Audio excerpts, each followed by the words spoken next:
नमस्कार साथियों, आज हम आपके साथ कुछ अपडेट शेयर करने वाले हैं जो कि ओ लेवल प्रैक्टिकल एग्ज़ाम को लेकर थी।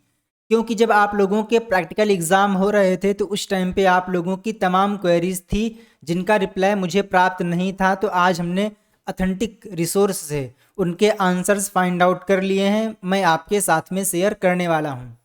इस सेशन में हम लोग इन 4 अपडेट के बारे में डिस्कस करने वाले हैं। सबसे पहला कि जो आप लोगों ने ओ लेवल प्रैक्टिकल एग्ज़ाम दिया है क्या उसमें स्टेप मार्किंग होगी।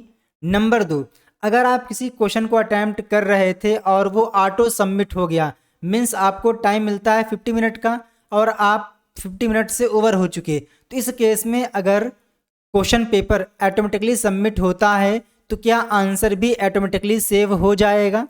नंबर 3, जो आप लोगों के प्रैक्टिकल एग्ज़ाम हुए हैं, जैसा कि आपको पता है 80 मार्क्स का होता है डेमोन्स्ट्रेशन और 20 मार्क्स का होता है वाइवा। तो जो ये 80 मार्क्स हैं, है ना, ये कौन प्रोवाइड करेगा? निलिट दिल्ली या फिर जिस एग्ज़ाम सेंटर पे आपका एग्ज़ाम हुआ था वो, यानी कि जिस इंस्टीट्यूट में आपका सेंटर गया था वो। नंबर 4, ओ लेवल जुलाई 23 सेशन का रिजल्ट कब डिक्लेयर किया जाएगा। तो आइए जल्दी से इन चारों ही पॉइंट्स के आंसर फाइंड आउट कर लेते हैं, मैं आपके साथ में शेयर कर लेता हूं। अगर आपने वीडियो को लाइक नहीं किया है तो वीडियो को लाइक कर दीजिए और चैनल को सब्सक्राइब कर लीजिए। अगर आप लोगों को ओ लेवल या फिर ए लेवल का बैच ज्वाइन करना है तो आप लोगों को यहाँ पर मेरा कॉन्टैक्ट नंबर दिख रहा होगा, उस पर आप कॉन्टैक्ट कर सकते हैं।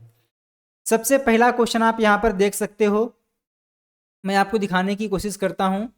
पॉइंट 1, मैंने उनसे पूछा था कि ये बताइए कि क्या स्टेप मार्किंग होगी, तो यहाँ पर उनका रिप्लाई प्राप्त हुआ है कि भाई आईटी एक्ट 2005 के तहत मैं आपको ये इन्फॉर्मेशन प्रोवाइड नहीं कर सकता हूँ। यहाँ पर लिखा हुआ है क्वेरीज क्लैरिफिकेशन और interpretation of information is outside the purview of the right information act 2005, यानी कि इस एक्ट के थ्रू मैं आपको पहले क्वेश्चन का जो आंसर है वो प्रोवाइड नहीं कर सकता।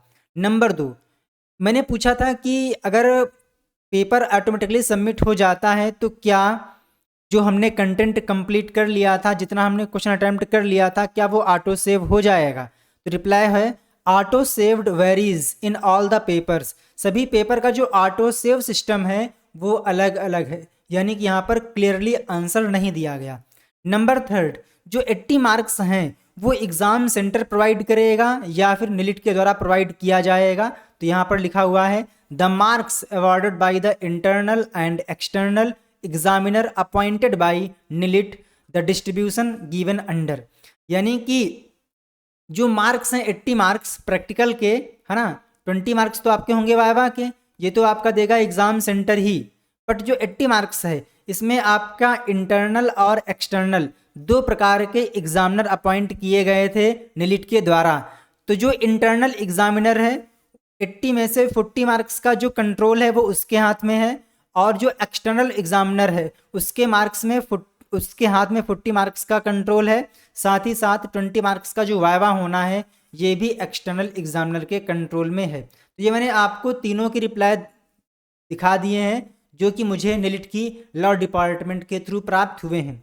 नंबर 4, तो ओ लेवल का रिजल्ट कब आएगा। तो आज 30 अक्टूबर हो चुकी है और निलिट के द्वारा कहा गया था कि जो आपका रिजल्ट है वो अक्टूबर के लास्ट वीक में आने की पूरी संभावना है या फिर नवंबर के फर्स्ट वीक में आएगा। तो ये कुछ अपडेट थी जो मैंने आपके साथ में शेयर की है। आपके पास कोई डाउट है तो आप उसे कमेंट आउट कर सकते हो। अगर आप लोगों को ओ लेवल या फिर ए लेवल का बैच ज्वाइन करना है तो आप मेरे से व्हाट्सएप नंबर 7607418817 इस नंबर पे कांटेक्ट कर लीजिए, ठीक है। अगर आप लोग CCC एग्ज़ाम की तैयारी करना चाहते हो तो हमारे यूट्यूब चैनल CCC वाले भैया इसको भी सब्सक्राइब कर लीजिए, जहां से आप फ्री ऑफ कॉस्ट CCC की तैयारी कर सकते हो। जय हिंद, आपके रिजल्ट के लिए बेस्ट विशेस, थैंक यू।